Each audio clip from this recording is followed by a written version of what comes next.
മലാക്കി പ്രവചനം 1-ാം അധ്യായം 1-ാം വാക്യം വായിക്കാം. മലാക്കി പ്രവചനം 1-ാം അധ്യായം അതിന്റെ 1-ാം വാക്യം.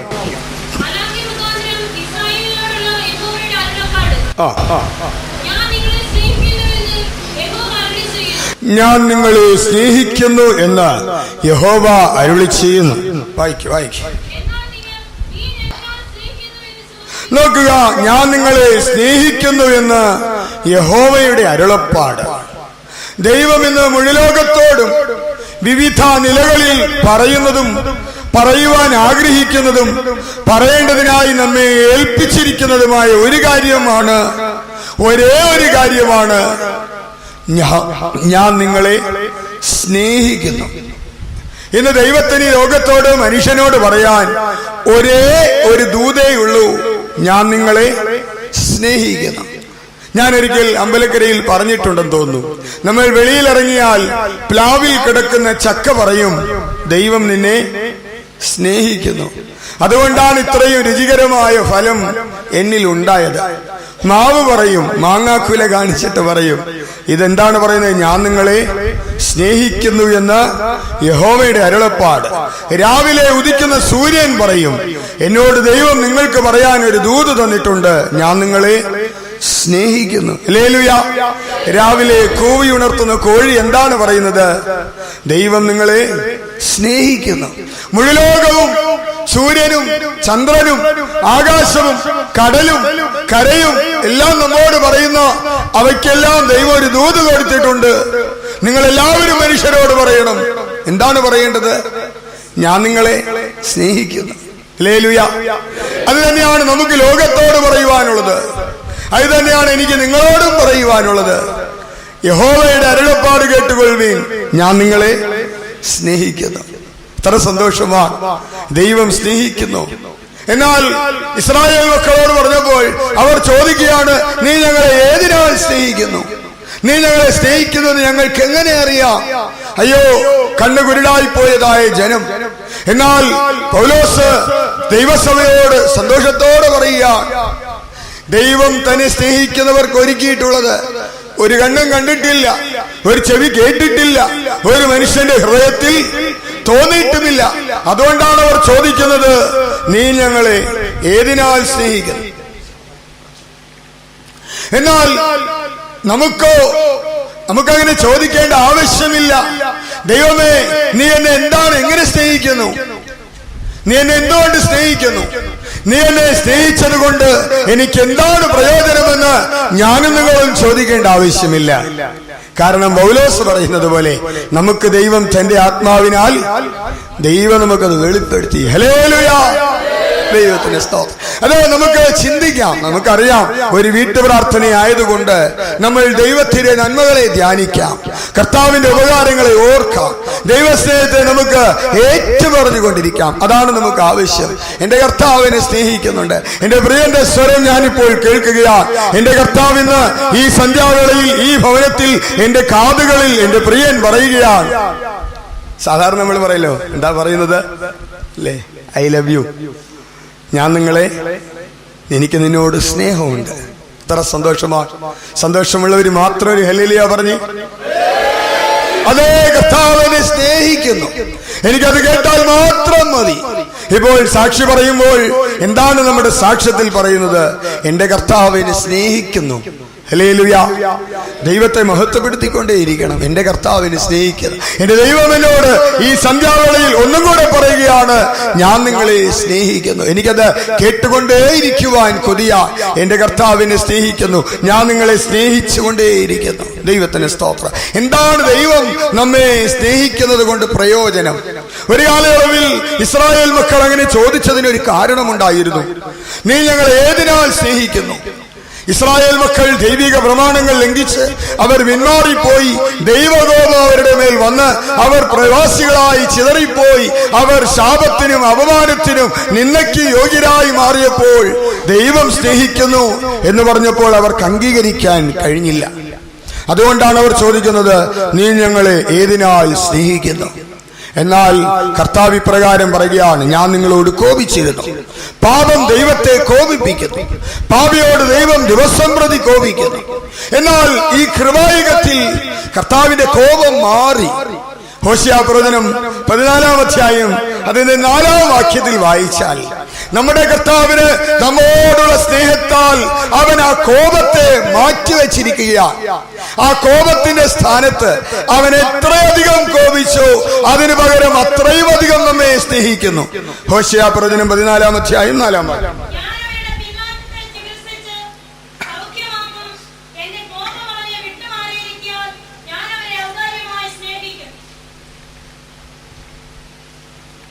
എന്റെ കോപം അവനെ വിട്ടുമാറിയിരിക്കുകയാൽ ഞാൻ അവനെ ഔദാര്യമായി സ്നേഹിക്കും. ഇപ്പോൾ കോപം മാറിക്കഴിഞ്ഞു. യെശയ്യാപ്രവചനത്തിൽ 12-ാം അധ്യായത്തിലുണ്ടല്ലോ, ദൈവമേ നീ ഞങ്ങളോട് കോപിച്ചു, നിന്റെ കോപം മാറിയിരിക്കുകയാൽ ഞങ്ങൾ നിനക്ക്. വായിച്ചാട്ടെ ആ വാക്യം. യെശയ്യാപ്രവചനം 12-ന്റെ ആരംഭത്തിൽ കാണുന്നുണ്ട്, വായിക്കാം. അന്നാളിൽ നീ പറയുന്നത് എന്തെന്നാൽ, യഹോവേ നീ എന്നോട് കോപിച്ചു, നിന്റെ കോപം മാറി, നീ എന്നെ ആശ്വസിപ്പിച്ചിരിക്കുകയാൽ ഞാൻ നിനക്ക് സ്തോത്രം ചെയ്യും. കർത്താവേ നീ എന്നോട് കോപിച്ചിരുന്നു, എന്റെ പാപം നിന്നെ കോപിപ്പിച്ചിരുന്നു. ആ കോപം ഒരു വലിയ ന്യായവിധിയായി എന്റെ മുൻപാകെ നിന്നിരുന്നു. എന്നാൽ നിന്റെ കോപം മാറിയിരിക്കുന്നു. ഈ കോപം മാറിയാൽ എന്താണ് സംഭവിക്കുന്നത് അറിയാമോ? നമുക്കൊരു രക്ഷ അവിടെ ലഭിക്കുകയാണ്. അതുകൊണ്ടാണല്ലോ ഇപ്പോൾ വായിച്ച വാക്യത്തിന്റെ താഴോട്ട് നമ്മൾ വായിക്കുന്നത്. അതുകൊണ്ട് ഞങ്ങൾ രക്ഷയുടെ ഉറവുകളിൽ നിന്ന് സന്തോഷത്തോടെ വായിച്ചാട്ടെ. അതുകൊണ്ട് ഇതാ ദൈവം എന്റെ രക്ഷ.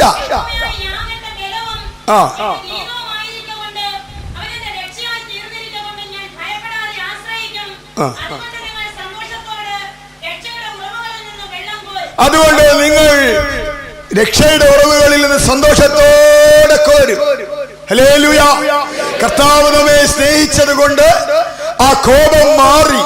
ഇപ്പോൾ കർത്താവ് നമ്മെ സ്നേഹിക്കുന്ന സ്നേഹം എന്നത് ഒരു സാധാരണ സ്നേഹമല്ല, ഔദാര്യമായി സ്നേഹിക്കുക. നമ്മുടെ കർത്താവ് സ്നേഹസമ്പന്നനാണ്, അവൻ സ്നേഹത്തിന്റെ സാഗരമാണ്. ആ തന്റെ സമ്പത്തിനൊത്തവണ്ണമാണ് കർത്താവ് നമ്മെ സ്നേഹിക്കുന്നത്. കോപം മാറിയപ്പോൾ നമ്മൾ ചിലരോട് കോപിക്കും. കോപം മാറിയാൽ നമ്മൾ എങ്ങനെയായിരിക്കും സ്നേഹിക്കുന്നത്? കോപം മാറിയാൽ നോക്കി ഒന്ന് ചിരിച്ചു കാണിച്ചിട്ട് നമ്മൾ നമ്മുടെ പാട്ടിനങ്ങ് പോകും. ദൈവത്തിന് സ്തോത്രം. കോപിച്ചാൽ പിണങ്ങിയിരുന്നാൽ സ്വർഗത്തിൽ പോകത്തില്ലെന്നറിയാം. അതുകൊണ്ട് ഒരു പരുവത്തിനൊക്കെ നിരപ്പൊക്കെ ചോദിച്ച് ഇനി എനിക്ക് നിന്നോട് പിണക്കമൊന്നുമില്ല കേട്ടോ എന്ന് ഒരു ഭംഗി വാക്കൊക്കെ പറഞ്ഞിട്ട് പിന്നീട് നമ്മൾ പരമാവധി മുഖത്തോട് മുഖം നോക്കാതെ സ്ഥലം വിടാൻ നോക്കും. നിങ്ങളല്ല, ഞാൻ. അതുകൊണ്ട് എന്നാലിവിടെ കർത്താവ് അങ്ങനെയല്ല. നീ എന്നോട് കോപിച്ചിരുന്നു, എന്നാൽ യഹോവേ നിന്റെ കോപം മാറി, നീ ഇപ്പോൾ എന്നെ ഔദാര്യമായി സ്നേഹിക്കുക. അതുകൊണ്ട് എനിക്കിപ്പോൾ ഇതാ ഒരു വലിയ രക്ഷ, ഒരു വലിയ രക്ഷ. കോപം മാറി, ആ കോപത്തിന്റെ സ്ഥാനത്ത് കരുണയും ദയയും കടന്നു വന്നിരിക്കുകയാണ്. നാം ദൈവത്തെ കോപിപ്പിച്ചപ്പോൾ നാം ദൈവത്തെ വിട്ടകന്ന് ദൂരേക്ക് പോയി എന്നുള്ള ഒരു യാഥാർത്ഥ്യമാണ്. അതുകൊണ്ടാണ് കോപം മാറിയപ്പോൾ നാം ദൈവത്തെ വിട്ട് അകന്നു, മനസ്സുകൊണ്ട് അകന്നുപോയെങ്കിലും കർത്താവിന് നമ്മെ വിട്ട് പോകാൻ മനസ്സില്ലാത്തത് കൊണ്ട് യിരെമ്യാപ്രവചനം 31:3 കർത്താവ് പറയാണ്, നിത്യസ്നേഹം കൊണ്ട് ഞാൻ നിന്നെ സ്നേഹിച്ചു, അതുകൊണ്ട് ദയ നിനക്ക്. യഹോവ ദൂരത്തിന് നിനക്ക്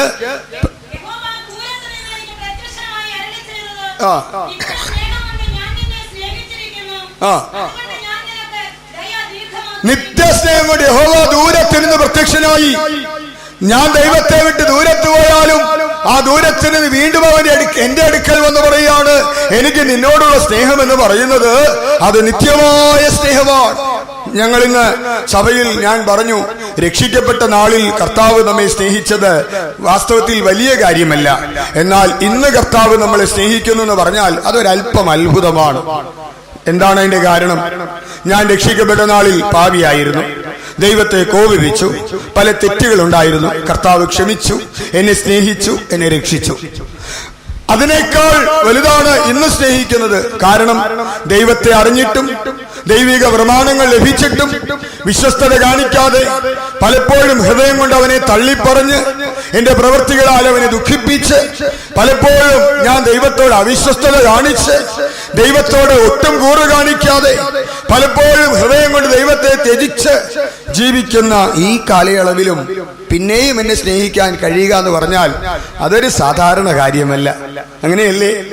നമ്മളെ കർത്താവ് ഇന്ന് സ്നേഹിക്കുമ്പോൾ ആ സ്നേഹം എന്ന് പറയുന്നത് വലുതാണ്, അത്ഭുതകരമായ സ്നേഹമാണ്. അതുകൊണ്ടാണ് നിത്യസ്നേഹത്താലെ ഞാൻ നിന്നെ സ്നേഹിച്ച് ഞാൻ നിനക്ക് ദയ ദീർഘമാക്കി. നമ്മുടെ കർത്താവിന്റെ ദയ ഇപ്പോൾ നോക്കുക, ഔദാര്യമായി സ്നേഹിച്ച് കോപം മാറി ഒരു രക്ഷ തന്നു.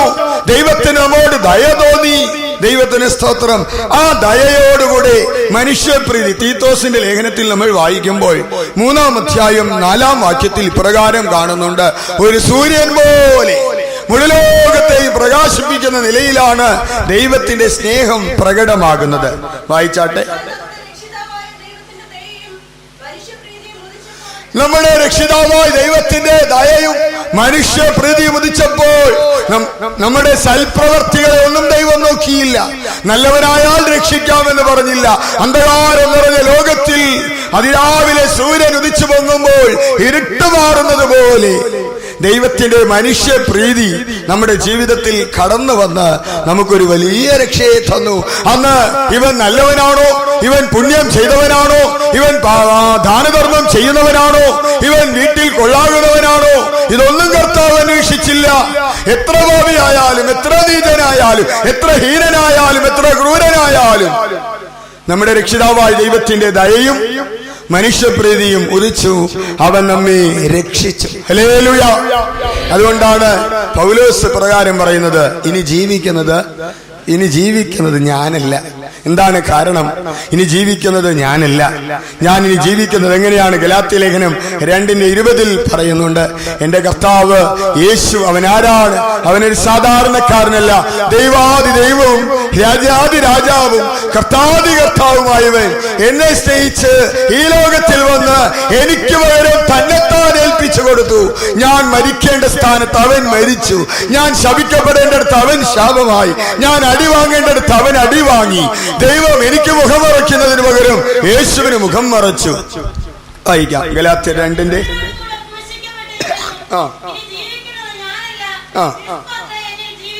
ഇനി ജീവിക്കുന്നത് ഞാനല്ല. അടുത്ത വാക്യം.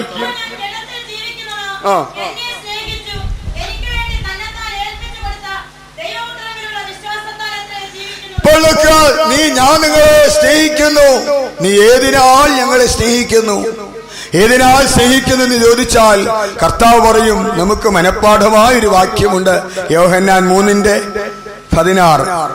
ദൈവം തന്റെ ഏകജാതനായ പുത്രനിൽ വിശ്വസിക്കുന്ന ഏവനും നശിച്ചു പോകാതെ നിത്യജീവൻ പ്രാപിക്കേണ്ടതിന് അവന് നൽകുവാൻ തക്കവണ്ണം ദൈവം ലോകത്തെ സ്നേഹിച്ചു. ഞങ്ങളുടെ സഭയിൽ പറഞ്ഞു, പാസ്റ്റർ ഡോൺ ഒരിക്കൽ പറഞ്ഞു, യോഹന്നാൻ 3:16 എല്ലാവർക്കും അറിയാം. 1 യോഹന്നാൻ 3:16 ആർക്കും അറിഞ്ഞുകൂടാ. യോഹന്നാൻ 3:16 എല്ലാവർക്കും മനഃപ്പാഠമാണ്. 1 യോഹന്നാൻ 3:16 ആർക്കും അറിഞ്ഞുകൂടാ. വായിച്ചാട്ടെ.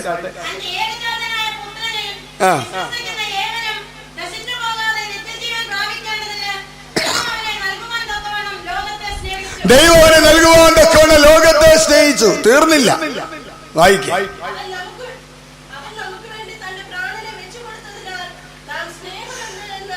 നീ ഞങ്ങളെ ഏതിനാൽ സ്നേഹിക്കുന്നു? അവൻ നമുക്ക് വേണ്ടി തന്റെ പ്രാണനെ വെച്ചതുകൊണ്ട് എനിക്ക് സ്നേഹം എന്താണെന്ന് അറിയാം. അടുത്തത്, അതാർക്കും അറിഞ്ഞുകൂടാ. കർത്താവ് പ്രാണനെ തന്നു എന്ന് എല്ലാവർക്കും അറിയാം. എന്നാൽ ഞാൻ സഹോദരന് വേണ്ടി പ്രാണനെ കൊടുക്കേണ്ടതാണെന്ന് നമ്മൾ സൗകര്യപൂർവ്വം മറന്നു കളയും. എന്നാൽ നമുക്ക് സ്നേഹം എന്താണെന്ന് അറിയാം. അതുകൊണ്ടാണ് ദൈവത്തിന് സ്തോത്രം, നീ ഞങ്ങളോട് കോപിച്ചു, എന്നാൽ നിന്റെ കോപം മാറി. ഔദാര്യമായി സ്നേഹിക്കുന്നു, നിത്യസ്നേഹത്താൽ സ്നേഹിക്കുന്നു. കർത്താവിന്റെ സ്നേഹം എന്ന് പറയുന്നത് അത് നിത്യമാണ്. ഞാൻ പറഞ്ഞല്ലോ, കർത്താവ് 10 കൊല്ലം മുമ്പേ, 15 കൊല്ലം മുമ്പേ, 50 കൊല്ലം മുമ്പേ നമ്മളെ സ്നേഹിച്ചെങ്കിൽ ആ സ്നേഹം കുറഞ്ഞിട്ടില്ല, കൂടിയിട്ടേയുള്ളൂ. യോഹന്നാൻ 13-ാം അധ്യായം 1-ാം വാക്യത്തിലോ മറ്റോ കാണുന്നുണ്ട്, കർത്താവായ യേശു താൻ ഈ ലോകത്തെ വിട്ടുപോകുന്നു എന്നറിഞ്ഞപ്പോൾ അവൻ തനിക്കുള്ളവരെ സ്നേഹിച്ചതുപോലെ അവസാനത്തോളം സ്നേഹിച്ചു. എന്താണ് അതിൽ ഇത്ര വലിയ ആനക്കാര്യമെന്ന് ചോദിച്ചാൽ, പത്രോസിനെ വിളിച്ചപ്പോൾ യേശു സ്നേഹിച്ചെങ്കിൽ പത്രോസിന്റെ പടകിൽ കയറി നിന്ന് യേശു പ്രസംഗിച്ചത് കൊണ്ടാണ് പത്രോസിനെ സ്നേഹിച്ചതെന്ന് വേണമെങ്കിൽ പറയാം. അന്ന് യാക്കോബിനെ യോഹന്നാനെ സ്നേഹിച്ചത് യേശു വിളിച്ച ഉടനെ അവർ ഇറങ്ങി തിരിച്ചു. എന്നാൽ അവസാനം സ്നേഹിച്ചപ്പോഴോ എങ്ങനെയാണ്? പത്രോസ് കോഴി 2 വട്ടം കൂകും മുമ്പേ പത്രോസ് 3 വട്ടം തള്ളി പറഞ്ഞു. കർത്താവ് അവനെ അവസാനത്തോളം സ്നേഹിച്ചു. യോഹന്നാനെയും യാക്കോബിനെയും വിളിച്ചപ്പോൾ നല്ല അനുസരണമുള്ള കുഞ്ഞാടുകളെ പോലെ പുറകിൽ വന്നെങ്കിലും യേശുവിന്റെ കൂടെ നടന്നുകൊണ്ട് മറ്റുള്ളവരെ ചുട്ടുകൊല്ലാമെന്ന് പോലും ചിന്തിക്കുന്ന ക്രൂര സ്വഭാവം. യേശു അവരെയും അവസാനത്തോളം സ്നേഹിച്ചു. 30 വെള്ളിക്കാശിന് ഒറ്റുകൊടുത്ത യൂദായെയും അവസാനത്തോളം സ്നേഹിച്ചു. ദൈവത്തിന് സ്തോത്രം. അതുപോലെ കർത്താവ് തനിക്കുള്ളവരെ അവസാനത്തോളം, നമ്മുടെ അവസാനം വരെ കർത്താവ് നമ്മെ സ്നേഹിക്കും. അതാണ് ഞാൻ നിങ്ങളെ സ്നേഹിക്കുന്നുവെന്ന് യഹോവയുടെ അരുളപ്പാട്. നീ ഞങ്ങളെ ഏതിനാൽ സ്നേഹിക്കുന്നു നമ്മൾ ചോദിക്കുകയില്ല. കർത്താവേ, ഞാൻ പാപിയായിരിക്കുമ്പോൾ നീ സ്നേഹിച്ചു. ഞാൻ പാപിയായിരിക്കുമ്പോൾ, ഞാൻ ബലഹീനനായിരിക്കുമ്പോൾ, ഞാൻ ഗുണമില്ലാത്തവനായിരുന്നപ്പോൾ, ഞാൻ ശത്രുവായിരുന്നപ്പോൾ നീ എന്നെ സ്നേഹിച്ചു. റോമാലേഖനത്തിലുണ്ടല്ലോ 5:8 വാക്യം.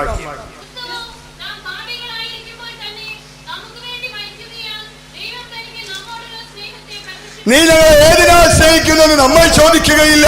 ഞാൻ പാപിയായിരുന്നപ്പോൾ, ശത്രുവായിരുന്നപ്പോൾ, ദുഷ്ടനായിരുന്നപ്പോൾ, നീതനായിരുന്നപ്പോൾ, ദൈവത്തെ കോപിപ്പിച്ച് ജീവിച്ചപ്പോൾ അവന്റെ കോപം മാറി.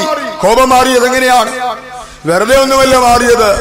ആ കോപത്തെ തണുപ്പിക്കാൻ ആ ചൂട്, ദൈവകോപം ഒരു നീരാവി പോലെ തിളച്ചു മറിയുന്ന ഒരു അനുഭവമാണെങ്കിൽ അതിനെ തണുപ്പിക്കാൻ ഒരു ദ്രാവകം അതിന്റെ പുറത്തൊഴിച്ചു. ഏതാണ് ദ്രാവകം? അല്ലെ, ഫ്രിഡ്ജിൽ നിന്ന് 2 കുപ്പി അല്ലെങ്കിൽ ഒരു കന്നാസ് വെള്ളമൊഴിച്ചാൽ ഈ കോപത്തിന്റെ ചൂട് തണുക്കുമോ? ഇല്ല, തണുക്കുകയില്ല. അതിന് ആ തണുപ്പിക്കാൻ ഉപയോഗിച്ച ദ്രാവകം ഏതാണെന്ന് നിങ്ങൾക്ക് ആർക്കെങ്കിലും അറിയാമോ? അറിയാവുന്നവരൊന്ന് കൈ ഉയർത്തിയാട്ടെ. ദൈവകോപത്തെ തണുപ്പിച്ച ആ ദ്രാവകം ഏതാണ്? പറഞ്ഞേ. യേശുവിന്റെ രക്തം. അവന്റെ രക്തത്താൽ നാം ആ കോപത്തിൽ നിന്ന് രക്ഷപ്പെട്ടു. യേശു രക്തം ചിന്തിക്കഴിഞ്ഞപ്പോൾ പിതാവിന് പിന്നോട് നമ്മോട് കോപിക്കാൻ കഴിയുന്നില്ല. ആ കോപം ഔദാര്യമായ സ്നേഹത്തിനും ദയയ്ക്കും കരുണയ്ക്കും വഴിമാറി. ഹല്ലേലൂയ. അതുകൊണ്ടാണ് ദൈവം പറയുന്നത്, ദൈവത്തിന് ധൈര്യത്തോടെ പറയാം, നമുക്ക് ധൈര്യത്തോടെ കേൾക്കാം, മുഴുലോകത്തോട് വിളിച്ചു പറയാം, ഞാൻ നിങ്ങളെ സ്നേഹിക്കുന്നു. ഇല്ല, എനിക്ക് ധൈര്യത്തോടെ പറയാം, ഞാൻ നിങ്ങളെ സ്നേഹിക്കുന്ന യഹോവയുടെ അരുളപ്പാട്. നിങ്ങൾ ചോദിക്കുകയില്ല കർത്താവിന് എന്നോട് എങ്ങനെയാണ് സ്നേഹം, നിങ്ങൾ ഒരിക്കലും ചോദിക്കില്ല. കാരണം നിങ്ങൾ രക്ഷിക്കപ്പെട്ടവരാ. യേശു തന്റെ ജീവനെ നൽകി. അതുകൊണ്ട് നമുക്ക് കർത്താവിന്റെ സ്നേഹത്തെ ഒന്നുകൂടെ രുചിച്ചറിയാം. ഇനി നോക്കുമ്പോൾ ആവർത്തന പുസ്തകം 33-ാം അധ്യായം 3-4 വാക്യങ്ങളിൽ കാണുന്നുണ്ട്, അതേ അവൻ ജനത്തെ സ്നേഹിക്കുന്നു. അതെ, അവൻ ജനത്തെ സ്നേഹിക്കുന്നു. ആർക്കെങ്കിലും സംശയമുണ്ടോ? അവൻ ജനത്തെ സ്നേഹിക്കുന്നുണ്ട്. ദൈവമേ, നീ ഞങ്ങൾ ഏതിനാൽ സ്നേഹിക്കുന്നു? എന്താണ് അവൻ സ്നേഹിക്കാൻ കാരണം? അടുത്ത വാക്യം. അതാണ് പ്രധാനം. ദൈവം എല്ലാവരെയും സ്നേഹിക്കുന്നു. അതെ, അവൻ ജനത്തെ സ്നേഹിക്കുന്നു. അവന്റെ വിശുദ്ധന്മാർ അവന്റെ തൃക്കൈയിൽ ഇരിക്കുന്നു. അടുത്ത വാക്യം. അവർ തൃക്കാൽക്കലിരുന്ന് തിരുവചനം പ്രാപിച്ചു. അടുത്തത് താഴോട്ട് വായിക്കും. അതിന്റെ മേളിൽ കാണുന്നുണ്ട് അഗ്നിമയമായ ഒരു പ്രമാണം കയ്യിലുണ്ടായിരുന്നു. വായിച്ചു. അഗ്നിമയമായ ഒരു പ്രമാണം അവന്റെ വലങ്കയിൽ ഉണ്ടായിരുന്നു. ദൈവത്തിന്റെ വൃതനായ മോശെ പർവ്വതത്തിൽ ഇറങ്ങി വന്നപ്പോൾ അഗ്നിമയമായ ഒരു പ്രമാണവുമായിട്ടാണ് ഇറങ്ങി വന്നത്. നിങ്ങൾക്കറിയാം, ഇന്ന് രാവിലെ നിങ്ങൾ ആരാധനയ്ക്കായി പോയി കാണും, അവിടെ ദൈവസ്ഥലിൽ ഇരുന്ന് കാണും. അതേ, ദൈവം ജനത്തെ സ്നേഹിക്കുന്നത് കൊണ്ട് ദൈവം തന്റെ ദൂതുമായി തന്റെ ദാസൻ നിങ്ങളുടെ അടുക്കൽ അയച്ച് നിങ്ങൾക്ക് വേണ്ട ആലോചനകൾ തന്നു കാണും. നിന്റെ അപ്പം നിനക്ക് മുട്ടിപ്പോകയില്ല. അതേ, ദൈവം സ്നേഹിക്കുന്നത് കൊണ്ട് എനിക്ക് പ്രമാണങ്ങൾ തരുന്നുണ്ട്. അവൻ ജീവന്റെ മന്ന തന്ന് എന്നെ നടത്തുന്നു എന്നുള്ളവർ മാത്രം ഒരു ഹല്ലേലൂയ പറഞ്ഞേ. അതേ, കർത്താവ് ജനത്തെ സ്നേഹിക്കുന്നത് കൊണ്ട് നമുക്ക് അഗ്നിമയമായ പ്രമാണം. എന്താണ് ഈ അഗ്നിമയമായ പ്രമാണം? അവന്റെ വചനം. എമ്മാവുസിലേക്ക് പോയ ശിഷ്യന്മാരോട് യേശു സംസാരിച്ചപ്പോൾ അവർ പറയുകയാണ്, അവൻ വഴിയിൽ നമ്മോട് സംസാരിച്ച് തിരുവെഴുത്തുകളെ തെളിയിച്ചപ്പോൾ നമ്മുടെ ഹൃദയം നമ്മുടെ ഉള്ളിൽ കത്തിക്കൊണ്ടിരുന്നില്ലയോ? ദൈവവചനം കേൾക്കുമ്പോൾ നിന്റെ ഹൃദയം ദൈവസ്നേഹത്താൽ ആളി കത്തുന്നുണ്ടോ? അങ്ങനെ ഒരു അനുഭവം ഉണ്ടാകണം. അതേ അഗ്നിമയമായൊരു പ്രമാണമാണ്. ദൈവത്തിന്റെ സ്നേഹത്തിന്റെ പ്രമാണം തന്നിരിക്കുന്നു. അതേ അവൻ യഹോവ ജനത്തെ സ്നേഹിക്കുന്നു. അതുകൊണ്ട് അവന്റെ വിശുദ്ധന്മാർ അവന്റെ കയ്യിലിരിക്കുന്നു. അവർ തൃക്കാൽക്കലിരുന്ന് തിരുവചനത്തെ പ്രാപിക്കുന്നു. അവർ അഗ്നിമയമായ ഒരു പ്രമാണവുമായി വരുന്നു. അത് നമ്മെ ശുദ്ധീകരിക്കുന്ന വചനമാണ്. യേശു പറഞ്ഞല്ലോ, ഞാൻ നിങ്ങളോട് സംസാരിച്ചിരിക്കുന്ന വചന നിമിത്തം നിങ്ങളിപ്പോൾ ശുദ്ധിയുള്ളവരായി മാറി. അതുകൊണ്ട് അതേ നമുക്ക് സംശയമേ ഇല്ല, ഞാൻ നിങ്ങളെ സ്നേഹിക്കുന്നുവെന്ന് യഹോവയുടെ അരുളപ്പാട്. എന്താണ് നീ എന്നെ സ്നേഹിക്കുന്നു എന്നുള്ളതിന് തെളിവ് ഓരോ ദിവസവും എനിക്കവൻ ആലോചനകൾ തരുന്നു. അവന്റെ ദൃഷ്ടി എന്റെ മേലുണ്ട്. ഞാൻ നിന്റെ മേൽ ദൃഷ്ടി വെച്ച് നിനക്ക് ആലോചന പറഞ്ഞു തരും. നീ നടക്കേണ്ടുന്ന വഴി ഞാൻ നിനക്ക് കാണിച്ചു തരും. നീ ഇടത്തോട്ടോ വലത്തോട്ടോ തിരിയുമ്പോൾ വഴി ഇതാകുന്നതിൽ നടപ്പിനൊരു വാക്ക് നീ കേൾക്കും. മാത്രമല്ല, എന്റെ നടത്തിപ്പുകാരിലൂടെ, എന്റെ ശുശ്രൂഷകരിലൂടെ നിന്റെ വളർച്ചയ്ക്ക് ആവശ്യമായ ആലോചനകളെ ഞാൻ നിനക്ക് തരും. ഹല്ലേലൂയ. അപ്പോൾ ദൈവത്തിന്റെ മാറ്റമില്ലാത്ത വചനങ്ങൾ ദൈവം നമുക്ക് തരുമ്പോൾ നമ്മൾ ഓർത്തുകൊള്ളണം, അതേ അവൻ ജനത്തെ സ്നേഹിക്കുന്നു. എന്റെ കർത്താവ് എന്നെ സ്നേഹിച്ചുകൊണ്ടേയിരിക്കുക. മുമ്പേ പറഞ്ഞല്ലോ, കർത്താവിന്റെ സ്നേഹം ഔദാര്യമായ സ്നേഹമാണെങ്കിൽ അവൻ പിന്നീട് നമ്മെ സ്നേഹിക്കുന്ന സ്നേഹത്തെ കുറിച്ച്, അതായത് പൗലോസ് ചില പദപ്രയോഗങ്ങൾ നടത്തുന്നതായി കാണുന്നുണ്ട്. അതായത് ഒരു ദൈവത്തിന്റെ കാര്യങ്ങൾ പറയുമ്പോൾ ഒരു സാധാരണ വിധത്തിലല്ല പറയുന്നത്.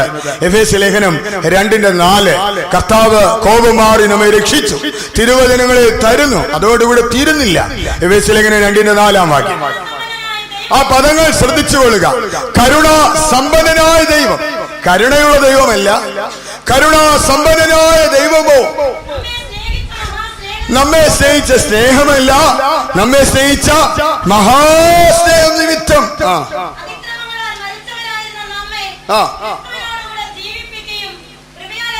നോക്കുക അവൻ എന്താണ് ചെയ്തത്. ഞാൻ ഇന്ന് ഞങ്ങളുടെ സഭായോഗത്തിൽ പറഞ്ഞു, ഇന്ന് ഉയിർപ്പിൻ ഞായർ മുഴുലോകവും ആഘോഷിക്കുന്നു. ഈസ്റ്റർ എന്ന വസന്തകാല ദേവതയുടെ ഉത്സവം ആഘോഷിച്ച ജാതികൾ മാനസാന്തരപ്പെടാതെ ക്രിസ്തീയ ഗോളത്തിൽ വന്ന് അവർ ഇന്ന് ഈസ്റ്റർ ആഘോഷിക്കുമ്പോൾ നമ്മളാരും യേശുവിനെ ഉയിർപ്പിക്കാൻ നിൽക്കേണ്ട. അവൻ ഇവിടെ ഇല്ല, അവൻ ഉയർത്തെഴുന്നേറ്റു. ഇന്ന് നമ്മളാണ് ഉയർത്തെഴുന്നേൽക്കേണ്ടത്, നമ്മളാണ് ജീവൻ പ്രാപിക്കേണ്ടത്. ദൈവത്തിന്റെ സ്തോത്രം. കരുണാസമ്പന്നനായ ദൈവമോ നമ്മെ സ്നേഹിച്ച മഹാസ്നേഹ നിമിത്തം ഞാൻ നിങ്ങളെ സ്നേഹിക്കുന്നു എന്ന് യഹോവയുടെ അരുളപ്പാട്. നീ ഞങ്ങൾ ഏതിനാൽ സ്നേഹിക്കുന്നു? ദൈവത്തിന്റെ സ്നേഹം നമുക്ക് എങ്ങനെയാണ് ലഭിച്ചത്? കരുണാസമ്പന്നനായ ദൈവം, കരുണയുള്ള ദൈവമല്ല, കരുണാസമ്പന്നനായ ദൈവം നമ്മെ സ്നേഹിച്ച സ്നേഹമല്ല, മഹാസ്നേഹം നിമിത്തം. വായിച്ചേ.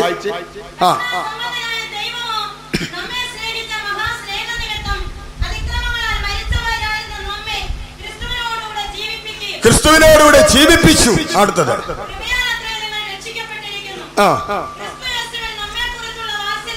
ക്രിസ്തുയേശുവിൽ നമ്മെ കുറിച്ചുള്ള വാത്സല്യം. വാത്സല്യം എന്ന് പറഞ്ഞാൽ എന്താണ്? കുറെ കൂടെ ആർദ്രമായ ഒരു സ്നേഹം. അമ്മയ്ക്ക് കുഞ്ഞിനോട് തോന്നുന്ന വാത്സല്യം. വാത്സല്യം. അടുത്തത് കൃപയുടെ ധനമെന്നല്ല പറയുന്നത്, കൃപയുടെ അത്യന്ത ധനത്തെ. അല്ലെ, എല്ലാം വളരെ സൂപ്പർലേറ്റീവായിട്ടാണ് പറയുന്നത്. അതിന്റെ കൂടിയ അളവിലാണ്. നമ്മെ കരുണാസമ്പന്നനായ ദൈവം നമ്മെ സ്നേഹിച്ച മഹാസ്നേഹ നിമിത്തം തന്റെ കൃപയുടെ അത്യന്ത ധനത്തെ വരുംകാലങ്ങളിൽ കാണിക്കേണ്ടതിന് ക്രിസ്തുയേശുവിൽ അവനോടുകൂടെ ഉയർത്തെഴുന്നേൽപ്പിച്ച്. ഇതാണ് നമുക്ക് ദൈവം തന്നിരിക്കുന്ന സ്നേഹം. ഇപ്പോൾ നമ്മൾ എവിടെയാണ് ഇരിക്കുന്നത്? ഇപ്പോൾ നിങ്ങൾ എവിടെ ഇരിക്കുന്നു? അമ്പലക്കരയിൽ പള്ളിമുക്കിൽ നിന്ന് ഇടത്തോട്ടോ വലത്തോട്ടോ തിരിഞ്ഞ്, അല്ലെങ്കിൽ പനയറയിൽ കൂടെ കയറി മലവിളയിൽ ജോസച്ചായന്റെ വീടിന്റെ 2ാം നിലയിൽ, അല്ലെങ്കിൽ ഗ്രൗണ്ട് ഫ്ലോർ കഴിഞ്ഞ് 1ാം നിലയിൽ അതിനകത്ത് ഇരിക്കുകയാണോ നിങ്ങൾ? അത് ഒരളവ് വരെ. എന്നാൽ ഇന്ന് നമ്മൾ സ്വർഗസ്ഥലത്തിലാണ് ഇരിക്കുന്നത്. എങ്ങനെയാണ് സ്വർഗസ്ഥലത്തിൽ നമ്മെ ഇരുത്തിയത്? ദൈവത്തിന്റെ സ്നേഹം നമുക്ക് നൽകപ്പെട്ട പരിശുദ്ധാത്മാവിനാൽ നമ്മുടെ ഹൃദയങ്ങളിൽ പകർന്നപ്പോൾ അവൻ നമ്മെ ഉയർത്തി ഉയർത്തി ഉയർത്തി ഇപ്പോൾ അവൻ നമ്മെ സ്വർഗസ്ഥലങ്ങളിൽ ഇരുത്തിയിരിക്കുക. ഹല്ലേലൂയ. ഇപ്പോൾ നമ്മൾ എവിടെ ഇരിക്കുന്നു? നമ്മളിപ്പോൾ സ്വർഗസ്ഥലങ്ങളിൽ ഇരിക്കുകയാണ്.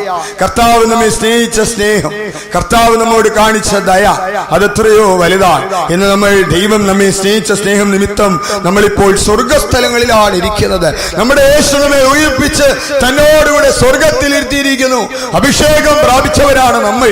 പരിശുദ്ധാത്മാവ് നമ്മുടെ ഉള്ളിൽ വന്നപ്പോൾ ലോകത്തിൽ നമ്മൾ വേർതിരിച്ച് ദൈവത്തിന്റെ സ്വന്തം ജനമെന്നൊരു പേര് നൽകി നമ്മെ സ്വർഗസ്ഥലത്തിൽ ഇരുത്തി ദൈവത്തിന് നമ്മെ രാജാക്കന്മാരും പുരോഹിതന്മാരുമാക്കി.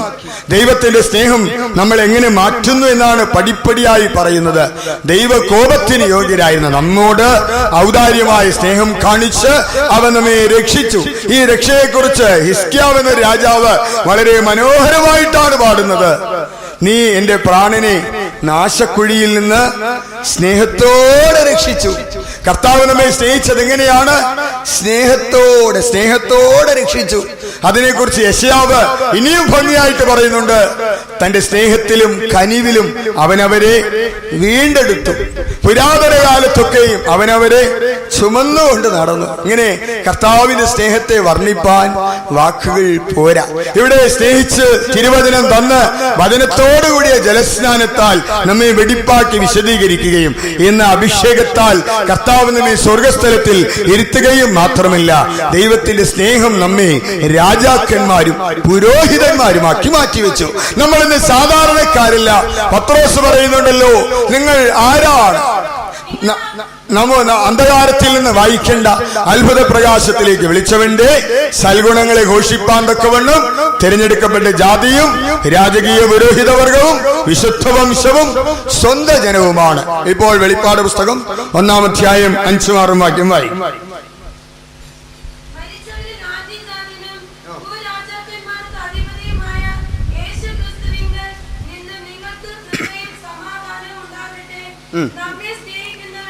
നമ്മെ സ്നേഹിക്കുന്നവനും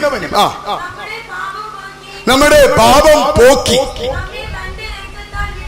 തന്റെ രക്തത്താൽ വിടുവിച്ച് തന്റെ പിതാവായ ദൈവത്തിന്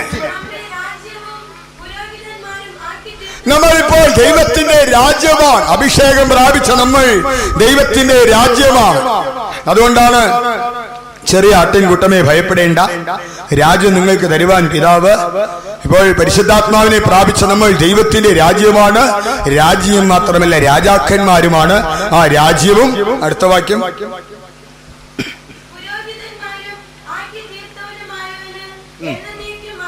നോക്കാം. നമ്മളിപ്പോൾ ആരാണ്? നീ ഞങ്ങൾ ഏതിനാൽ സ്നേഹിക്കുന്നു, നീ എന്നെ സ്നേഹിക്കുന്നു എന്നുള്ളതിന്റെ തെളിവെന്താണ്?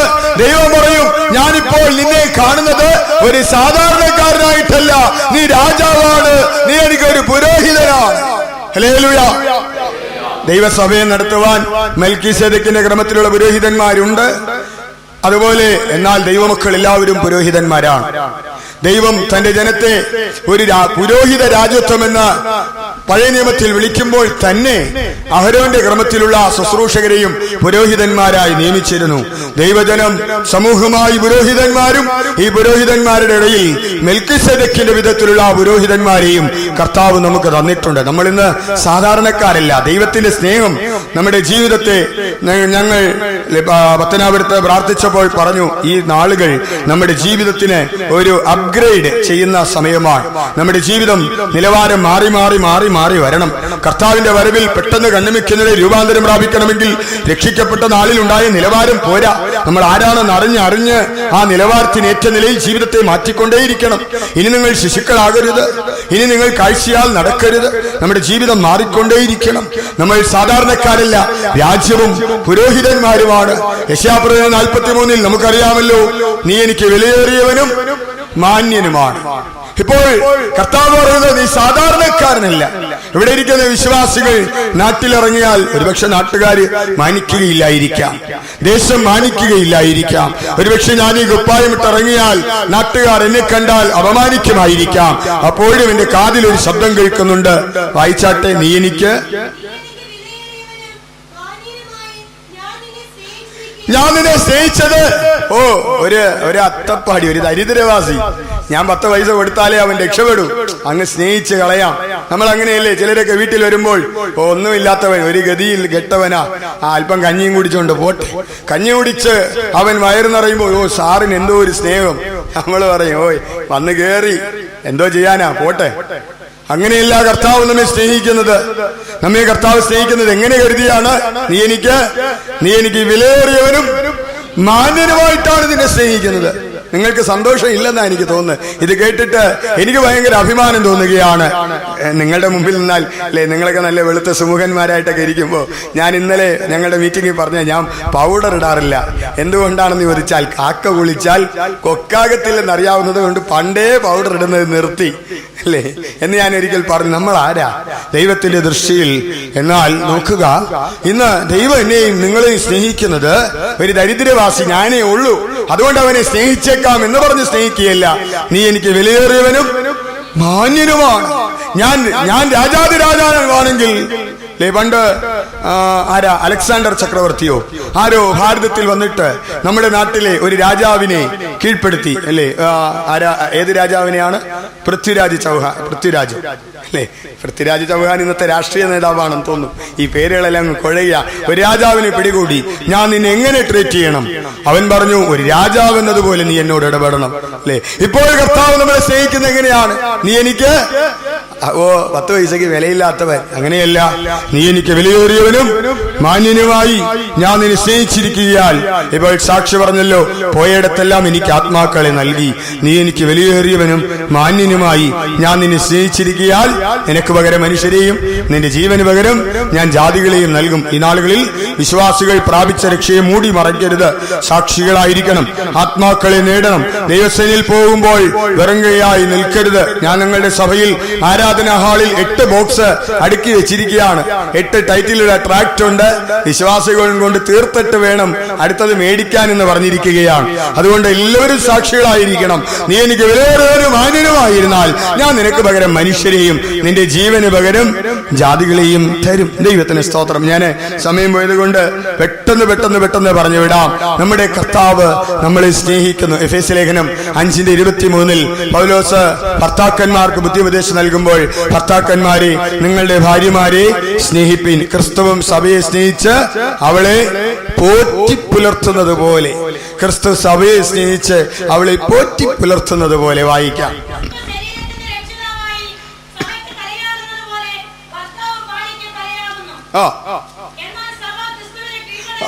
ക്രിസ്തുവും സഭയെ ചെയ്യുന്നത് പോലെ അതിനെ പോറ്റി പുലർത്തുകയത്രേ ചെയ്യുന്നത്. നമുക്കൊരു കർത്താവുണ്ട്, നമ്മെ പോറ്റി പുലർത്തുന്നവൻ. കരയുന്ന കാക്ക കുഞ്ഞുങ്ങൾക്ക് ആഹാരം കൊടുക്കുന്ന ദൈവം. സിംഹങ്ങൾ ഇര കിട്ടാതെ വിശന്ന് ദൈവത്തോട് അലറുന്നു. അങ്ങനെയല്ലേ 104 സങ്കീർത്തനത്തിൽ കാണുന്നത്? നമ്മൾ ബാലസിംഹങ്ങളാണ്. എനിക്ക് വിശന്നാൽ ഞാൻ നിന്നോട് ചോദിക്കുകയില്ല. എനിക്ക് വിശന്നാൽ സിംഹവും അത് തന്നെയാണ് പറയുന്നത്. ബാലസിംഹങ്ങൾ ഇരയ്ക്കായി യാചിക്കുന്നു. ഇന്ന് നാട്ടിലെ മനുഷ്യർ വിശന്നാൽ യാചിക്കും, അയ്യാ അമ്മ വല്ലതും തരണേ. എന്നാൽ ബാലസിംഹങ്ങൾ അത് ചെയ്യുകയില്ല. ബാലസിംഹങ്ങൾക്ക് വിശന്നാൽ മര്യാദയ്ക്ക് തരാൻ പറയും. ആരോടാ? ദൈവത്തോട് അലറിയാ ചോദിക്കുന്നത്. വായിച്ച്. ഒരവകാശമുണ്ട്. നീ എന്റെ ദൈവമാണ്. നീ സകല ജനത്തിനും ആഹാരം കൊടുക്കുന്നവനാ. നീ തൃക്കൈ തുറന്ന് തൃപ്തി വരുത്തുന്നവനാ. നീ എന്റെ ദൈവമാണ്. നീ എന്റെ ഇടയനാണ്. എനിക്ക് വിശക്കാൻ നീ സമ്മതിക്കുകയില്ല. എന്റെ ആഹാരം ഇങ്ങ് തന്നേക്കണം. ദൈവത്തോട് അങ്ങനെ ചോദിക്കാനുള്ള ധൈര്യമുണ്ടോ? അതുകൊണ്ടാണ് പറയുന്നത്, നീതിമാൻ ബാലസിംഹം പോലെ നിർഭയനായിരിക്കും. നമുക്ക് വേണ്ടത് ദൈവം തരും. അതുകൊണ്ടാണ് 127 സങ്കീർത്തനത്തിലാണെന്ന് തോന്നുന്നു, അവിടെ കാണുന്നുണ്ട്, നിങ്ങൾ നന്നാ രാവിലെ എഴുന്നേറ്റ് കഠിനാധ്വാനമൊക്കെ ചെയ്യുന്നതൊക്കെ വെറുതെ. വായിച്ച്. നിങ്ങൾ അധികാലത്ത് എഴുന്നേൽക്കുന്നതും ഒരുപാട് താമസിച്ച് 4 മണിക്കേ എഴുന്നേറ്റ് പോയിട്ട് 12 മണിക്ക് വന്ന് കിടക്കുന്നതൊക്കെ വെറുതെ. അടുത്തത് എല്ലാം വെറുതെ. തന്റെ പ്രിയനാണോ പ്രിയൻ? ദൈവം സ്നേഹിക്കുന്നവൻ ഉറങ്ങിയാലും ഉറക്കത്തിലും കിട്ടിയിരിക്കും. ഹല്ലേലൂയ. ഉള്ളതുപോലെ വിശ്വസിച്ചാൽ മതി. എന്നാ പിന്നെ 24 മണിക്കൂർ ഉറങ്ങണം എന്ന് കർത്താവ് പറഞ്ഞിട്ടില്ല. കാക്കയെ നോക്കുവിൻ, അത് വിതയ്ക്കുന്നില്ല, കൊയ്യുന്നില്ല, വെറുതെ ഇരുന്ന് അഹോവൃത്തി കഴിക്കുന്നതുമില്ല. സാമർത്ഥ്യമുള്ള ഭാര്യ, അവൾ വെറുതെ ഇരുന്ന് അഹോവൃത്തി കഴിക്കുന്നില്ല. നമ്മൾ അധ്വാനിക്കണം. ദൈവത്തെ വിട്ടിട്ടുള്ള ഒരു അധ്വാനം പാടില്ല. മുമ്പേ അവന്റെ രാജ്യവും നീതി അന്വേഷിച്ചിട്ട് അനുവദിച്ചിരിക്കുന്ന സമയം അധ്വാനിക്കുക. നിന്റെ കൈകളുടെ അധ്വാന ഫലം നീ തിന്നും, നീ ഭാഗ്യവാൻ, നിനക്ക് നന്മ വരും. നമ്മൾ പരദേശിയായി ജീവിക്കാം. ആവർത്തന പുസ്തകത്തിൽ ഒരു വാക്യമുണ്ട്, അവൻ പരദേശിയെ സ്നേഹിച്ച് അന്നവും വസ്ത്രവും കൊടുക്കുന്നു. അല്ലെ ദൈവത്തെ, ഞാനൊരു പരദേശിയാണ്, അല്ലെ ഞാനൊരു പരദേശിയാണ്, ഞാൻ ഈ നാട്ടുകാരനല്ല. പക്ഷെ നിങ്ങളെക്കാൾ നല്ല വസ്ത്രം ഞാനാണിപ്പോൾ ഉടുത്തിരിക്കുന്നത്. നിങ്ങളെക്കാൾ നല്ല ഭക്ഷണം കഴിച്ച്, നിങ്ങളെക്കാൾ നല്ല വസ്ത്രം ധരിച്ച് ഞാൻ ജീവിക്കുക. എന്താണ് കാരണം? അവൻ പരദേശിയെ സ്നേഹിച്ച് അന്നവും വസ്ത്രവും കൊടുക്കുന്നു. ഹല്ലേലൂയ. ആകയാൽ നമ്മളിവിടെ അന്യരും പരദേശികളുമാണ്. ദൈവം നമ്മളെ സ്നേഹിക്കുന്നു. അപ്പോൾ ഞാൻ നിങ്ങളെ സ്നേഹിക്കുന്നു എന്ന് യഹോവയുടെ അരുളപ്പാട്. നീ ഞങ്ങൾ ഏതിനാൽ സ്നേഹിക്കുന്നു? കർത്താവേ, നീ എന്റെ വായ്ക്ക് നന്മ കൊണ്ട് തൃപ്തി വരുത്തുന്നു, മേൽത്തരമായ കോതമ്പ് കൊണ്ട് തൃപ്തി വരുത്തുന്നു, ദ്രാക്ഷാരക്തമായ വീഞ്ഞ് ദൈവം നൽകും. ദൈവം നന്മയുടെ അനുഗ്രഹങ്ങളെ നമുക്ക് തരൂ. സ്വർഗത്തിലെ സകലവിധാത്മിക അനുഗ്രഹങ്ങളും നമുക്കുള്ളതാണ്. ഈ ലോകത്തിൽ മേൽത്തരമായതെല്ലാം നമുക്കുള്ളതാണ്. ഹല്ലേലൂയ. ദാവീദ് പാടുന്നുണ്ടല്ലോ, യഹോവ എന്റെ ഇടയനാകുന്നു, എനിക്ക് മുട്ടുണ്ടാകയില്ല. എനിക്ക് വാടിക്കരിഞ്ഞ തമിഴ്നാട്ടിൽ നിന്ന് കൊണ്ടുവന്ന വാടിക്കരിഞ്ഞ പുല്ലല്ല കർത്താവ് എനിക്ക് തരുന്നത്. അവനെനിക്ക് എന്താ തന്നെ പച്ചയായ നല്ല ഫ്രഷായ പുല്ല് എനിക്ക് തരും. എനിക്ക് കീടനാശിനി കലർന്ന വെള്ളമല്ല തരുന്നത്. പിന്നെ ഏതാ തരുന്നത്? ചില വെള്ളം കുടിച്ചാൽ നമ്മുടെ സ്വസ്ഥതയൊക്കെ നഷ്ടപ്പെടും. അല്ലെ, ബിസ്ലേരി വാട്ടർ, മിനറൽ വാട്ടറിന് പണ്ട് ശരാശരി മനുഷ്യര് പറഞ്ഞിരുന്ന പേര് ബിസ്ലേരി വാട്ടർ എന്നായിരുന്നു. മിനറൽ വാട്ടർ എന്ന് പറയാൻ അറിഞ്ഞുകൂടാ. ഒരു നാളിൽ ഈ ബിസ്ലേരി വാട്ടറിനകത്ത് പാറ്റയുള്ളത് കൊണ്ട് അതങ്ങ് നിരോധിച്ചു. ഇപ്പോൾ വീണ്ടും അത് വരാൻ തുടങ്ങിയിട്ടുണ്ട്. ഈ അടുത്ത സമയത്തുണ്ടായിരുന്നല്ലോ ആ കുടിവെള്ളത്തിൽ കൊക്കക്കോളയിലോ മറ്റോ കീടനാശിനിയുടെ അംശം. ദൈവത്തിന് സ്തോത്രം. എന്നാൽ ഇന്ന് പോകുന്ന വഴിക്ക് മാങ്ങാ ജ്യൂസ് കുടിച്ച് ആശുപത്രിയിലായവരെ കുറിച്ച് നമ്മൾ ഇന്നലെയോ മറ്റോ പത്രത്തിൽ വായിച്ചല്ലോ. എന്നാൽ ദൈവം നമുക്ക് ഏത് വെള്ളം തരും? സ്വസ്ഥതയുള്ള വെള്ളം തരും. അവൻ നിന്റെ അപ്പത്തെയും വെള്ളത്തെയും അനുഗ്രഹിക്കും, രോഗങ്ങളെ നിന്റെ നടുവിൽ നിന്ന് നീക്കും. ദൈവം നമ്മളെ സ്നേഹിക്കുന്നെങ്കിൽ അവൻ നമുക്ക് മേൽത്തരമായ, ഇത് ഞാൻ പറയുന്നത് ഒരു തിയറി അല്ല, ഞാനൊരു പ്രസംഗമല്ല പറയുന്നത്. ഞാനിപ്പോൾ പറയുന്നത് നമ്മുടെ ഡെയിലി ലൈഫാ, നമ്മുടെ അനുദിന ജീവിതത്തെ കുറിച്ചാണ് പറഞ്ഞത്. അങ്ങനെയല്ലേ? ഒരു പുതിയ പ്രസംഗമല്ല ഞാനിപ്പോൾ പറയുന്നത്.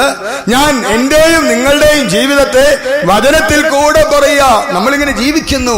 ഹല്ലേലൂയ. ഇത് മൂപ്പന്റെ പ്രസംഗമല്ല, എന്റെ ജീവിതമാണെന്നുള്ളവർ മാത്രം ഒരു ഹല്ലേലൂയ പറഞ്ഞ്. ചിലർക്കെങ്കിലും അങ്ങനെ പറയാൻ ധൈര്യമില്ലേ? നിന്റെ അനുഭവമാണ്, നിങ്ങളുടെ അനുഭവമാണ്. വീണ്ടും ഒരു ഹല്ലേലൂയ പറഞ്ഞ്.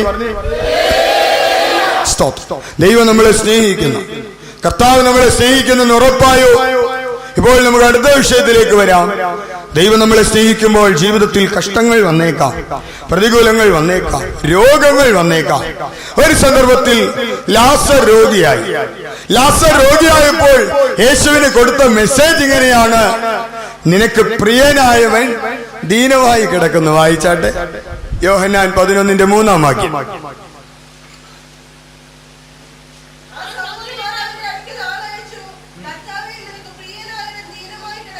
കർത്താവേ, നിനക്ക് പ്രിയനായവൻ ദീനമായി കിടക്കുന്നു. യേശുവേ, നീ സ്നേഹിക്കുന്നവൻ രോഗിയായി. യേശു പോയില്ല. യേശു സ്നേഹിക്കുന്നവനായതുകൊണ്ട് യേശു പോയില്ല. പിന്നീട് അവൻ മരിച്ചു, അടക്കം ചെയ്തു. 4 നാളായി, നാറുവാൻ തുടങ്ങി. അതിനുശേഷമാണ് യേശു പോയത്. വിശ്വാസികൾക്ക് ഒരു പ്രത്യേകതയുണ്ട്. നടത്തിപ്പുകാര് രോഗമാണെന്ന് വിളിച്ചു പറഞ്ഞാൽ ഫോൺ കട്ട് ചെയ്യുന്നതിന് മുമ്പ് വീട്ടിലെത്തിയില്ലെങ്കിൽ പറയും, യോസേഫിനെ അറിയാത്ത ഒരു ഫറവോൻ ഇപ്പോൾ ഞങ്ങളുടെ സഭയിൽ ചാർജ് എടുത്തിട്ടുണ്ട്. കരുണയില്ല, മനസ്സലിവില്ല. എന്നാൽ കർത്താവ് തനിക്ക് പ്രിയനായവൻ, യേശുവിനെ ഒരു പരിചയമില്ലാത്ത ഒരു വ്യക്തി വന്ന് എന്റെ മകൾക്ക് രോഗമാണെന്ന് പറഞ്ഞപ്പോൾ അവൻ പറഞ്ഞു, ഞാൻ നിന്റെ വീട്ടിൽ വരാം. കൂടെ അങ്ങ് പോയി. ഒരുവൻ പറഞ്ഞു, എന്റെ വേലക്കാരന് സുഖമില്ല. യേശു പറഞ്ഞു, ഞാൻ നിന്റെ വീട്ടിൽ വരാം. അവൻ പറഞ്ഞു, കർത്താവേ, നീ എന്റെ വീട്ടിൽ വരാൻ എനിക്ക് യോഗ്യതയില്ല. എന്നാൽ പ്രിയനായവന് രോഗം വന്നപ്പോൾ യേശു എന്ത് പറഞ്ഞു? ഇപ്പൊ പോകുന്നില്ല. അല്ലേ? അതാണ് ദൈവം സ്നേഹിക്കുന്നവർക്കുള്ള അനുഭവം. നമ്മൾ പിണങ്ങും, മുഖം വീർപ്പിക്കും. അല്ലേ? യേശു വന്നപ്പോൾ മാർത്തായും മറിയായൊക്കെ അല്പമൊക്കെ മുഖം വീർപ്പിച്ചോ എന്ന് എനിക്ക് അറിഞ്ഞുകൂടാ. എന്നാൽ യേശു പിന്നീട് ലാസറിന്റെ കല്ലറയ്ക്കൽ ചെന്ന് കണ്ണുനീർ വാർത്തു. ദൈവത്തിന് സ്തോത്രം. കർത്താവേ, നിനക്ക് പ്രിയനായവൻ ദീനമായി കിടക്കുന്നു. ആ ദീനം അതേ നശിക്കാനല്ല, അത് ദൈവനാമത്തിന് മഹത്വമായിട്ടാണ്. അതുകൊണ്ട് നിങ്ങൾ വിഷമിക്കേണ്ട. നീ രോഗിയാകുമ്പോൾ ഭാരപ്പെടരുത്. അയ്യോ, എനിക്ക് സൗഖ്യം കിട്ടിയില്ലല്ലോ, മൂപ്പൻ വന്നില്ലല്ലോ. നോക്കിയിരിക്കാം. രോഗം മാറുമെങ്കിൽ മൂപ്പൻ വന്ന് പ്രാർത്ഥിച്ചാൽ രോഗം മാറിയാലാകട്ടെ. ഇല്ലെങ്കിൽ ഞാൻ എന്ത് ചെയ്യും? ഞാൻ എൻ്റെ അടുത്ത കാര്യം നോക്കും. അത് പാടില്ല. ഒരു ചിന്തയുണ്ടാകണം. ഞാൻ കർത്താവിന് പ്രിയനാണ്, എന്റെ കർത്താവിനെ സ്നേഹിക്കുന്നുണ്ട്. അതുകൊണ്ട് കർത്താവ് എനിക്ക് എല്ലാ നന്മയ്ക്കായി ചെയ്യും. ദൈവത്തെ സ്നേഹിക്കുന്നവർക്ക്, നിർണയപ്രകാരം വിളിക്കപ്പെട്ടവർക്ക് സകലവും. കർത്താവേ, നിനക്ക് പ്രിയനായവൻ ദീനമായി കിടക്കുന്നു. കർത്താവ് പോയില്ല, മരിച്ചു. 4 നാളായി, നാറ്റം വെച്ചു. യേശു ചെന്നു, ലാസറ് പുറത്തു വരിക എന്ന് വിളിച്ചു. ലാസറ് മിടുമിടുക്കനായിട്ട് പുറത്തേക്ക് വന്നു, അല്ലേ?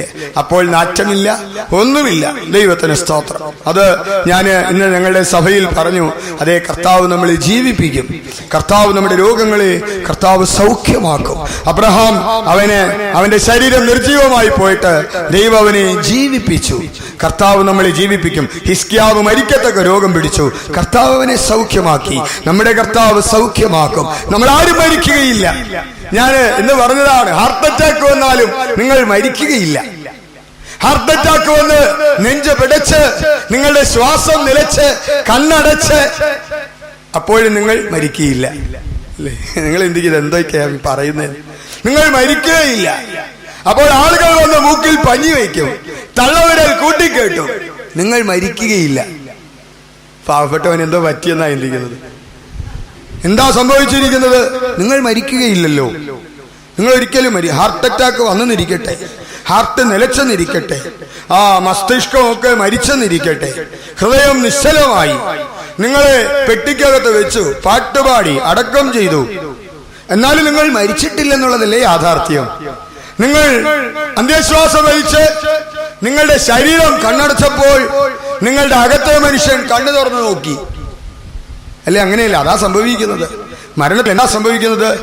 പുറമേയുള്ള കണ്ണടയുന്ന ആ സെക്കൻഡിൽ നമുക്കൊരു പാട്ടുണ്ട്, ഇരുൾ നിറയും ഈ ഉലകിൽ മൂടുമെൻ കൺകൾ, വസിക്കുമെൻ ജഡം മൺ മറവിങ്കൽ, വസിക്കുമെൻ ആത്മം പരൻ മടിയിങ്കൽ, വീണ്ടും തുറക്കുമെൻ കൺകൾ പൊന്നുഷസിങ്കൽ. ഏതാ? അല്ലേ? ബഹു കരുണയിൻ സിന്ധോ ദീനരിൻ ബന്ധോ വരവിന് താമസം ഇനി എന്തോ എന്നൊരു പാട്ടുണ്ട്. അതിലിങ്ങനെ ചില വരികളുണ്ട്. അതെവിടെ കണ്ണടച്ചാലും അവിടെ അതേ സെക്കൻഡിൽ കണ്ണു തുറന്ന് യേശുവിനെ കാണും. ഭക്തൻ പാടി എന്താണ് എന്റെ യേശു വെളിപ്പെടാറായി എന്നുള്ള പാട്ടിലുണ്ടല്ലോ, ജീവന് തുല്യമായി സ്നേഹിച്ചതാം പ്രിയരെ കാണും ഞാൻ, ആ ദിനത്തിൽ യേശുവിനെ കാണും. മരിക്കയില്ല നിങ്ങളാരും. ഇനി നിനക്ക് പ്രിയനായവൻ ദീനമായി കിടക്കുന്നു, സാരമില്ല, ഞാനിപ്പോ പോകുന്നില്ല. എന്നിൽ വിശ്വസിക്കുന്നവൻ മരിച്ചാലും ജീവിക്കും. എനിക്ക് പ്രിയമില്ലാത്തവരാരെങ്കിലും രോഗികളായാൽ ഞാൻ പോയവരെ സൗഖ്യമാക്കാം. എനിക്ക് പ്രിയനായവൻ മരിച്ചാലും സാരമില്ലെന്നേ, അവൻ അഴുകിയാലും സാരമില്ല. കാഹളം ധരിക്കും, മരിച്ചവർ അക്ഷരായിരിക്കും. ജീവനോടിരിക്കുന്ന നമ്മൾ ജീവനോടിരുന്നാൽ രൂപാന്തരപ്പെടും, ജീവനോടില്ലെങ്കിൽ പേടിക്കാനില്ല, നമ്മൾ അക്ഷയരായിട്ട് ഉയർക്കും. ദൈവത്തിന് സ്തോത്രം, ഹല്ലേലൂയ.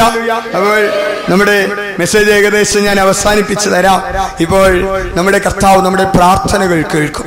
ദൈവം നമ്മളെ ഏറ്റവും സ്നേഹിക്കുന്നു. ദാനിയേലിനോട് ഇപ്രകാരം പറയുന്നുണ്ട്, ദാനിയേലേ, നീ ഏറ്റവും പ്രിയ പുരുഷനാകയാൽ നീ പ്രാർത്ഥിപ്പാൻ തുടങ്ങിയപ്പോൾ തന്നെ. ദാനിയേൽ 9:23. ദാനിയേൽ 9:20. ഒരു വിശ്വാസി ദൈവത്തിന് അവനോട് ഏറ്റവും സ്നേഹമുണ്ട്. അതുകൊണ്ട് അവൻ പ്രാർത്ഥിക്കേണ്ട ആവശ്യമില്ല. വായ് തുറക്കും മുമ്പേ സങ്കീർത്തനക്കാരൻ പറയുന്നു, നീ ദൂരത്ത് നിന്ന് നിന്റെ നിരൂപണം ഗ്രഹിക്കുന്നു, നീ അറിയാതെ ഒരു വാക്കുപോലും എന്റെ നാവിലില്ല. യേശു പറഞ്ഞു, സ്വർഗസ്ഥനായ പിതാവ് നിങ്ങൾ യാചിക്കും മുമ്പേ നിങ്ങളുടെ ആവശ്യം അറിയുന്നു. അതായത് ദാനിയേൽ വന്ന് മുട്ടുകുത്തിയപ്പോൾ ദൈവം അവിടെ പേപ്പർ എടുത്ത് ദാനിയേലിന്റെ പ്രാർത്ഥനയ്ക്കുള്ള ആക്ഷൻ എല്ലാം രേഖപ്പെടുത്താൻ തുടങ്ങി. ദാനിയേൽ മുഴങ്കാലിൽ നിൽക്കാൻ തുടങ്ങിയപ്പോൾ സ്വർഗീയ ഗവൺമെന്റ് കൂടി ദാനിയേൽ ഇന്ന വിഷയത്തിന് വേണ്ടി പ്രാർത്ഥിക്കും, അതിനുവേണ്ടിയുള്ള ആക്ഷൻ ആരംഭിച്ചോളാൻ പറഞ്ഞു. അല്ലേ? വായിച്ചേ. നീ ഏറ്റവും പ്രിയനാകിയാൽ എനിക്ക് നിന്നോട് ഏറ്റവും സ്നേഹമുള്ളത് കൊണ്ട് നീ പ്രാർത്ഥിക്കാൻ ഇരുന്നപ്പോൾ തന്നെ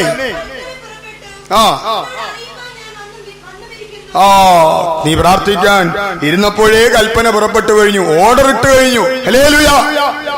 എല്ലാവരും ഹല്ലേലൂയ പറഞ്ഞ്. ഒരു വിശ്വാസി ദൈവം എന്നെ സ്നേഹിക്കുന്നെന്ന് അറിയുമ്പോൾ അവനറിയാം, ഞാൻ പ്രാർത്ഥിക്കാനിരിക്കുമ്പോൾ എന്റെ പ്രാർത്ഥനയ്ക്ക് ഉത്തരമായി. സെഖര്യാവ് ധൂപം കാട്ടുമ്പോൾ ദൂതൻ വന്നു പറഞ്ഞു, സെഖര്യാവേ, നിന്റെ പ്രാർത്ഥനയ്ക്ക് ഉത്തരമായി, നിന്റെ പ്രാർത്ഥനയ്ക്ക് ഉത്തരം കിട്ടി. നിങ്ങൾ എത്രയോ വിഷയങ്ങൾ ദൈവത്തോട് ചോദിക്കാൻ തുടങ്ങിക്കാണത്തില്ല. പ്രാർത്ഥിക്കാമെന്ന് കരുതി ചെല്ലുമ്പോൾ ഉത്തരമായി കഴിഞ്ഞു. ഹല്ലേലൂയ. ദൈവത്തിന് സ്തോത്രം. ഇനി ഒന്ന് രണ്ട് വിഷയങ്ങൾ ഓർപ്പിച്ച് പെട്ടെന്ന് പറഞ്ഞു വിടാം. ആവർത്തന പുസ്തകം 23 നമ്മൾ കാണുമ്പോൾ അതിന്റെ 56 വാക്യമാണെന്ന് തോന്നുന്നു. നിന്റെ ദൈവമായ യഹോവ നിന്നെ സ്നേഹിക്കുന്നത് കൊണ്ട് അവൻ നിന്റെ ശാപത്തെ അനുഗ്രഹമാക്കി മാറ്റി. ഹല്ലേലൂയ. എത്രയോ ശാപങ്ങൾ നമ്മെ പിന്തുടർന്നു വന്നുകൊണ്ടിരുന്നു, പാരമ്പര്യമായ കാര്യങ്ങൾ, കുടുംബത്തിന്റെ ശാപങ്ങൾ. എന്നാൽ യേശു യാഗമായതുകൊണ്ട് ശാപം അനുഗ്രഹമായി മാറി, മധുരമായി മാറി, നമ്മുടെ വിലാപം നൃത്തമായി മാറി, നമ്മുടെ അന്ധകാരം പ്രകാശമായി മാറി, നമ്മുടെ രാത്രി പകലായി മാറി. ഇല്ലേ? ഉണ്ടോ? ഇല്ലെങ്കിൽ വിട്ടുകളയാം, സമയമില്ലല്ലോ. ദൈവത്തിന് സ്തോത്രം. ഇനി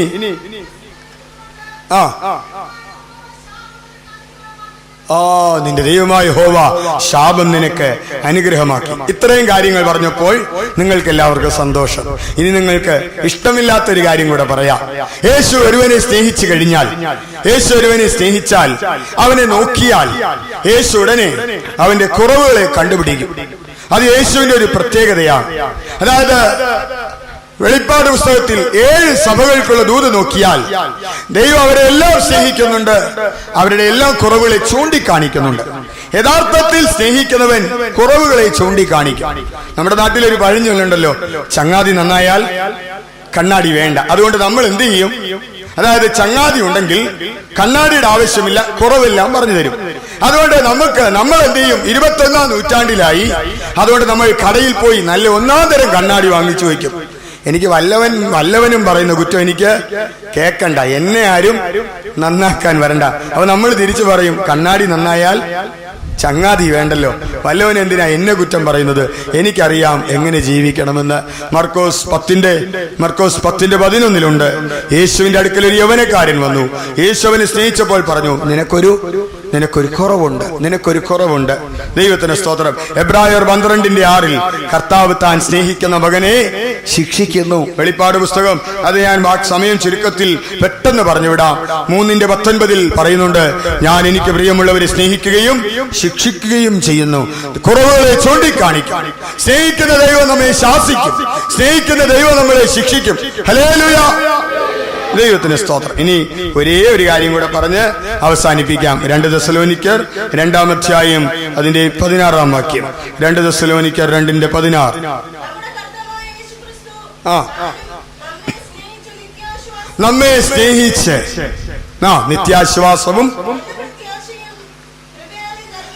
നമ്മെ സ്നേഹിച്ച് നിത്യാശ്വാസവും നല്ല പ്രത്യാശയും കൃപയാലെ നൽകിയിരിക്കുന്നു. ഇന്ന് ദൈവം സ്നേഹിക്കുമ്പോൾ എന്താണ് നമ്മുടെ പ്രത്യേകത? നിത്യമായ ഒരു ആശ്വാസവും ഒരു നല്ല പ്രത്യാശ. എന്താണ് ഈ നല്ല പ്രത്യാശ? ഞാൻ എപ്പോഴും പറയും, ദൈവമക്കൾക്ക് ഏറ്റവും നല്ലൊരു ഉയർത്തെഴുന്നേൽപ്പ് ദൈവം വെച്ചിട്ടില്ല. പുതിയ നിയമത്തിലെ നമുക്ക് ഏറ്റവും നല്ലൊരു ഉയർത്തെഴുന്നേൽപ്പ് ദൈവം വെച്ചിട്ടില്ല. അത് പഴയ നിയമ ഭക്തന്മാർക്കാണ്. അവർ നമ്മെ കൂടാതെ രക്ഷാപൂർത്തി പ്രാപിക്കാതിരിക്കേണ്ടതിന് ദൈവം ചിലർ ഏറ്റവും നല്ലൊരു ഉയർത്തെഴുന്നേൽപ്പ് പ്രാപിക്കേണ്ടതിന് അവർ ഉദ്ധാരണം കൈക്കൊള്ളാതെ ഭേദമേറ്റു. അത് പഴയ നിയമ ഭക്തന്മാർ. ഏറ്റവും നല്ലത് നമുക്കില്ലെങ്കിൽ സെക്കൻഡ് ക്വാളിറ്റി ആണോ? അല്ല. അപമാനത്തിൽ വിധിക്കപ്പെടുന്നു, തേജസ്സിൽ ഉയർക്കുന്നു. നമുക്ക് ഏറ്റവും നല്ല ഉയർത്തെഴുന്നേൽപ്പല്ല, അതിനേക്കാൾ മെച്ചപ്പെട്ട തേജസ്സിൽ ഉയർക്കും. കർത്താവ് താൻ ഗംഭീരനാദത്തോടെ വരും. ദ്രവത്വത്തിൽ വിതയ്ക്കപ്പെടുന്നു, ക്ഷുദ്രത്വത്തിൽ ഉയർക്കുന്നു. ബലഹീനതയിൽ വിതയ്ക്കപ്പെടുന്നു, ശക്തിയിൽ ഉയർക്കുന്നു. അപമാനത്തിൽ വിതയ്ക്കപ്പെടുന്നു, തേജസ്സിൽ ഉയർക്കുന്നു. പ്രാകൃത ശരീരം വിതയ്ക്കപ്പെടുന്നു, ആത്മീക ശരീരം ഉയർക്കുന്നു. നമ്മൾ കർത്താവിനെ മുഖാമുഖമായി കാണും. ഒരു നല്ല പ്രത്യാശ നമുക്കുണ്ട്, മറ്റുള്ളവരുടെ പോലെയല്ല. ഒരു നല്ല പ്രത്യാശ. എന്താണ് നമ്മുടെ നല്ല പ്രത്യാശ? യേശു പറഞ്ഞു, ജയിക്കുന്നവൻ എന്നോടുകൂടെ എന്റെ സിംഹാസനത്തിൽ ഇരിപ്പാൻ ഞാൻ വരം നൽകും. റോമർ 8:37 നാമോ നമ്മെ സ്നേഹിച്ചവൻ മുഖാന്തരം ജയം പ്രാപിക്കും. ജയിച്ചിട്ട് വന്നാൽ സിംഹാസനം, എന്നാൽ ജയിക്കാൻ ദൈവത്തിന്റെ സ്നേഹം നമ്മെ ശക്തരാക്കി തീർക്കും. നമുക്ക് നമ്മുടെ കണ്ണുകളെ അടയ്ക്കാം. നീ ഞങ്ങളെ ഏതിനാൽ സ്നേഹിക്കുന്നുവെന്ന് നമ്മൾ ആരും ഇപ്പോൾ ചോദിക്കുകയില്ല. എന്താണ് നമ്മുടെ പ്രത്യേകത? നമുക്ക് മുൻപാകെ ഒരു നല്ല പ്രത്യാശയുണ്ട്. ആ നല്ല പ്രത്യാശയിലേക്ക് നമ്മുടെ കണ്ണുകളെ നമുക്ക് തുറക്കാം. പുറമേയുള്ള കണ്ണുകളെ അടച്ചിട്ട് നമ്മുടെ അകമേയുള്ള കണ്ണുകളെ ആ നല്ല പ്രത്യാശയിലേക്ക് തുറക്കാം. എന്റെ പിതാവിനെ സ്നേഹിച്ചിരിക്കുന്നു, അവൻ എനിക്ക് ഏറ്റവും നല്ലൊരു ഉയർത്തെഴുന്നേൽപ്പ് വെച്ചിരിക്കുന്നു. ഒരു നല്ല പ്രത്യാശയുടെ മുമ്പിലുണ്ട്. ദൈവമക്കളൊന്ന് കണ്ണടച്ചാട്ടെ. ആ അഭിഷേകം നമുക്ക് പരിശുദ്ധാത്മാവിനാൽ നമുക്ക് നമ്മുടെ പ്രത്യാശയെ പുതുക്കിക്കൊണ്ടിരിക്കാം. ഒരു നല്ല പ്രത്യാശ എന്റെ പിതാവ് എനിക്ക് തന്നിരിക്കുന്നു. എന്റെ ഞാൻ രൂപാന്തരപ്പെടും, ഞാൻ എന്റെ പ്രിയനെ കാണും, ഞാൻ എന്റെ മുനാട്ടിയായി തീരും, ഞാൻ യുഗായുഗം വാഴും. Hallelujah, hallelujah.